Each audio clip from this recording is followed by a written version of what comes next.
take 120 people or 50 people and measure 7,500 gene regulations. Okay? In 4 days, 2 genes that suppress cancer growth and tumors are activated and upregulated. The genes that stimulate stem cells to go to damaged tissues and repair them, upregulated. The gene for oxidative balance is upregulated. Anti-cancer, anti-aging, anti-heart disease, anti-stroke, anti-neurodegenerative, anti-inflammatory, antimicrobial. Just your body's naturally doing this. The gene for neurogenesis, the growth of new neurons in response to novel experiences and learning. This is 4 days. The gene switches on. The gene for more balance in the pituitary and the pancreas, the gene for the microtubules of the cells, the little fibers that respond to energy and frequency. Right. So in 4 days, we now know that you can change your genetic destiny if you just practice the inner work. We have research to show that 60 days of meditation, 5 days a week, will lengthen your life. The telomeres, the little shoestrings on the end of your DNA, get longer. That means your biological age is changing. So we have the evidence now to show people what's possible. We have brain scans that are so outside of normal that when neuroscientists see them, they're blown away, because the amount of energy that's in the brain during this transcendental moment is hundreds of times outside of normal. Wow. I mean, you can't make your brain do that. Something is happening to you, and that person's having a transcendental moment. And we now know that we can predict it, and we now know that we can induce it. So then there's the evidence there. Then you take our community and you see people with stage 4 cancer, with Parkinson's disease, with myasthenia gravis, with lupus, with MS, with brain injuries, with rare genetic disorders, with vertigo, tinnitus, kidney failure, all kinds of health conditions, come to a week-long event, and then at the end of that event, they make significant strides in getting beyond the emotions of the past. Now think about this. The science says that the environment signals the gene. That's epigenetics. The end product of an experience in the environment is an emotion. So as long as you're living by the same emotion every single day, you're signaling the same gene in the same way. And if that gene is related to a survival emotion, a stress hormone, then you're down-regulating the gene and you're creating disease. So when the person trades that emotion and really breaks free from the chains of their past, and now they're feeling an elevated emotion, well, now they're dialing down the gene for MS, and they're upregulating the gene for health and balance. And so the person, well, you'll say to them, where's the disease? Well, I'm not the same person. I'm not the, and the side effect of that is a transformation and healing. So the funny thing about it is the person who has the healing is not talking about the healing. Whether it's blind people seeing, deaf people hearing, we have crazy evidence now. What they're talking about is how amazing they feel, because they're refreshed, they got a new lease on life. And so now we have evidence in our research, and that silences the critic to show that what's possible for people. And now we have evidence and testimony, that we have evidence where people will stand on the stage and say, hey, I broke my back in 3 places. I haven't been able to stand up straight. I came into this event hunched over. I couldn't lay down. And now this guy's jumping around on the stage. He's laying on his back. He's touching his toes. You can tell. I mean, he's having his moment. We changed somebody. Someone with Parkinson's disease can't swallow, can't chew, can't blow her nose, can't stand up. One moment, the next thing you know, she's blowing her nose, chewing, swallowing. We changed her body, we changed her life, and we changed her future. And she doesn't look like a movie star, and she doesn't look like she's a vegetarian, and she doesn't look like she's buffed. She just looks like a normal person. Now the person in the audience who's watching that and looking at this person and seeing that they're no different than them, it just starts to cause them to think, if someone else can do it, I can do it. So you see the person with the stage 4 cancer that got the voodoo curse that they have 3 months to live.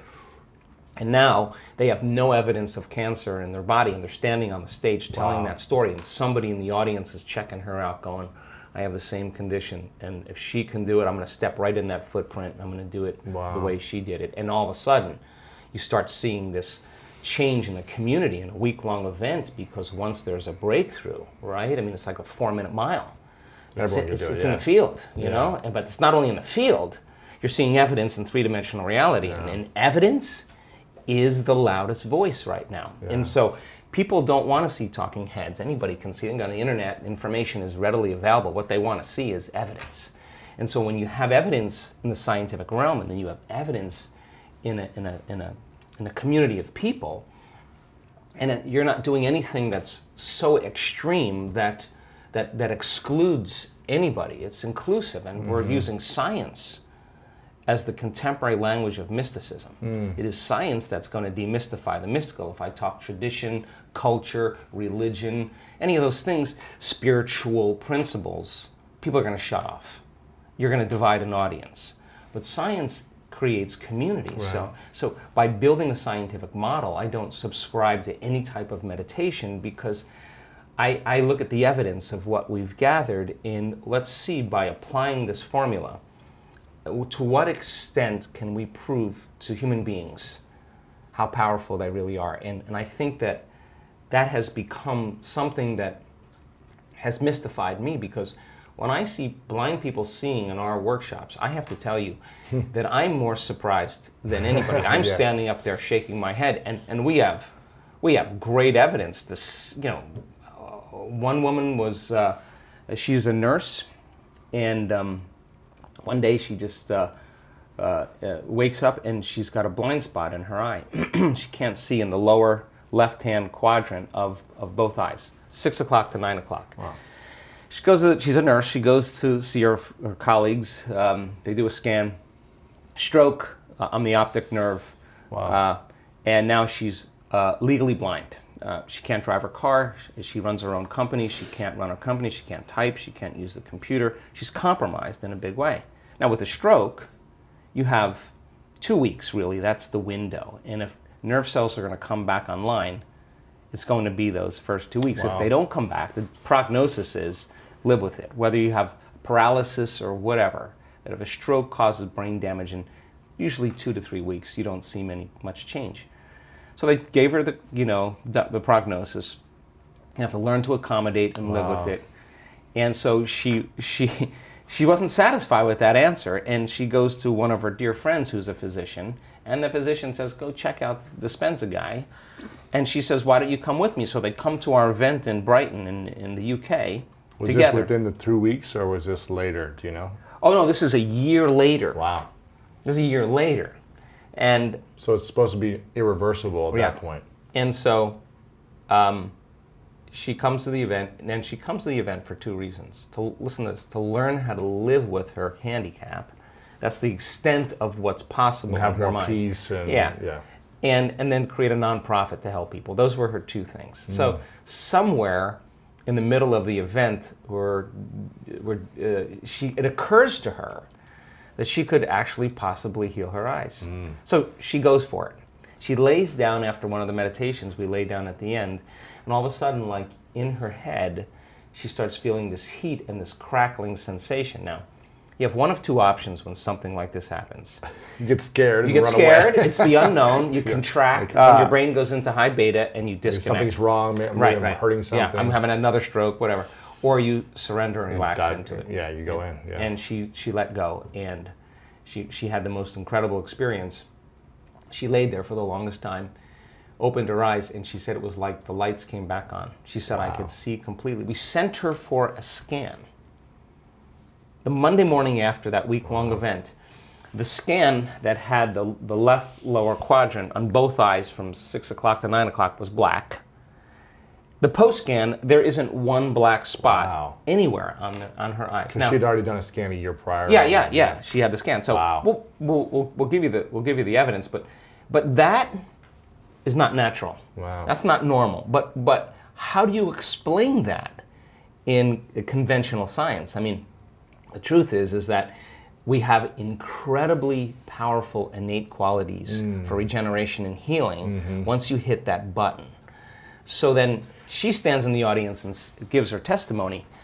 other people are going to begin to realize that they can heal from a stroke, and that's exactly what's happening. A collective consciousness is happening. What is the moment of transformation for someone like that? Like, when does someone, because I know that healing can happen in an instant.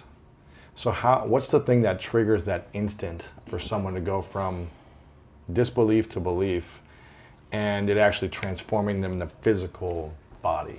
Yeah, we've studied this, and there's no linear correlation, because think about this. That woman is a pragmatist.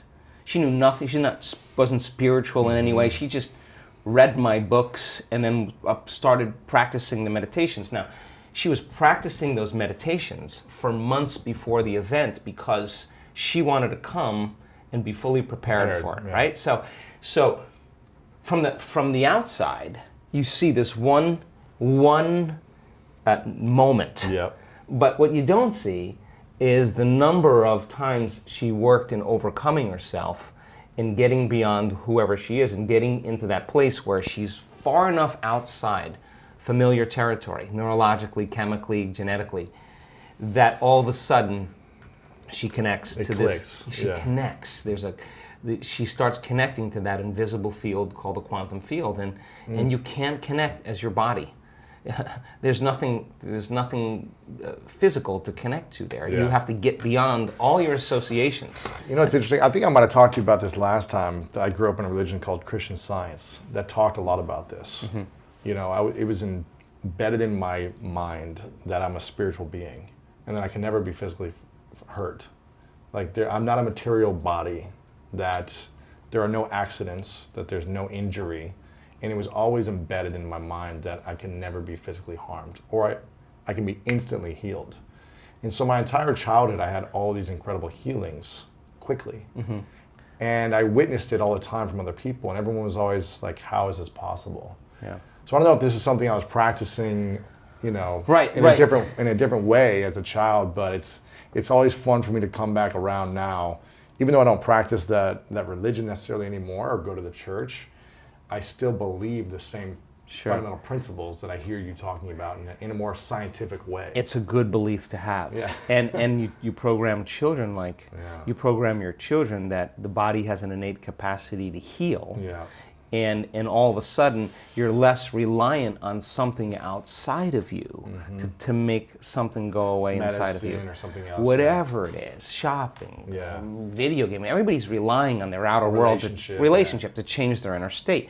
Problem is the moment you start feeling emptiness or lack, your brain is going to start to look for something outside of you to take it away. The problem to fill the hole, yeah. Right. The problem is that normally the stimulation that's created from those outer things give the body a rush, and so the receptor sites on the cells recalibrate. So you need more the next time to turn it on, right? So now it's tough. You buy the new fancy car, and it's fun for the novelty a month, wears off, and right? then it's a week, and then it's a day, and you're like, it's never enough. And that feeling never goes away, and so the only way that feeling is actually going to go away is when you start going inward, right? And so we've seen significant changes with people, and having that belief, it should be tested. We should test our belief around that. And my lesson through all of this is that I'm starting to realize how conditioned we are into believing how limited we are.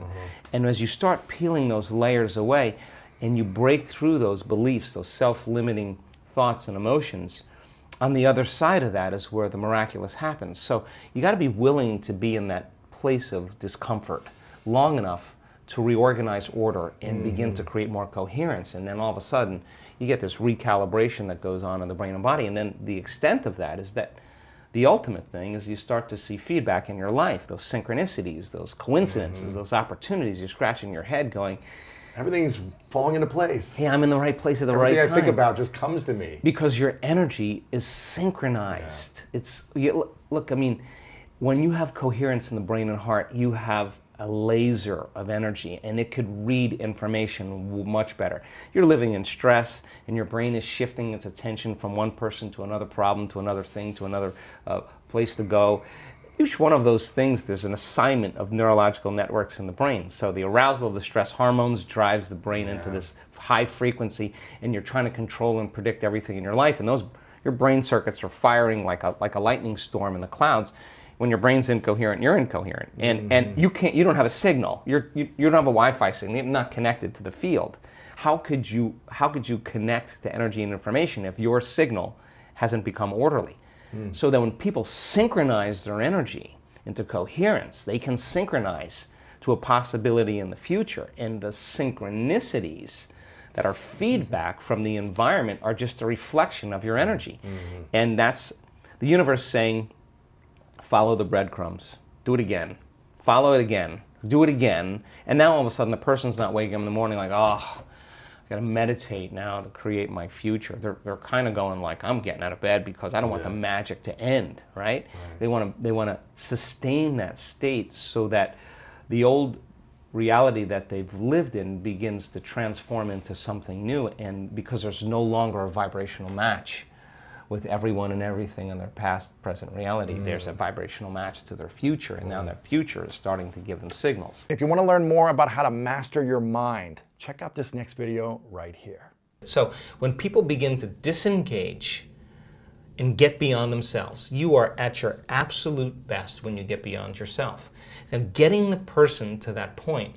How does someone get to that point? Yeah, so we teach them that formula. We teach them